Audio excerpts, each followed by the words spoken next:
একদিন চার বন্ধু মিলে হঠাৎ জঙ্গলে ঘুরতে যায় এবং তারা রাত পর্যন্ত আটকে থাকে। তখন তারা একটি বাসাতে ঢুকতে চায়। বাসার দরজাটি হঠাৎ করে খুলে যায়। তারা ভিতরে উঁকি দেয় এবং দেখতে পারে একটা ভয়ঙ্কর জিনিস, যা দেখে তারা খুবই অবাক।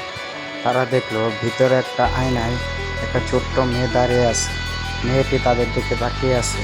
তারা ভয় পেয়ে আবার ঘরে ঢুকতে চাইবে, কিন্তু ঘরে তারা ভয়ে পেয়ে ঢুকলো। তখন সে মেয়েটি হঠাৎ করে পিশাচের রূপ নিল। আর এই ভয়ঙ্কর চেহারা দেখে তারা খুবই ভয় পেল। মেয়েটি আস্তে আস্তে করে আয়নার ভেতর থেকে বেরিয়ে আসতে লাগলো। সে বেরিয়ে আসে তাদের মধ্যে দুজনকে তার সঙ্গে নিয়ে গেল। তারা খুবই ভয় পেল এবং চিৎকার করতে লাগলো। পরদিন সকালে তাদের চারজনকে একসাথে মাটিতে পড়তে দেখা গেল এবং তারা খুবই হতাশাজনক হয়। তারা কোনো মতে বাড়িতে ফিরে আসলো এবং তাদের শরীর খুবই খারাপ হতে লাগলো।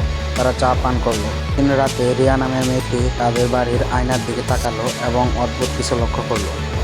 হঠাৎ সে দেখতে পেল আয়নার ভেতর সেই পিশাচটা দাঁড়িয়ে আছে এবং তার দিকে তাকে হাসতেছে। সে খুবই অবাক হলো এবং ভয়ে চিৎকার করে উঠল। সে অনেকটা ভয় পেয়ে চিৎকার করতে লাগলো। তখন সেই পিশাচটা আয়নার ভেতর থেকে একটা ভয়ঙ্কর রূপ নিয়ে বেরিয়ে এলো এবং তার সামনে আসলো। হঠাৎ সেই পিশাচটা তাকে একটা জঙ্গলের মধ্যে নিয়ে গেল এবং সে একা সেখানে রয়ে গেল। পিশাচটা অনেক ভয়ঙ্কর হতে লাগলো।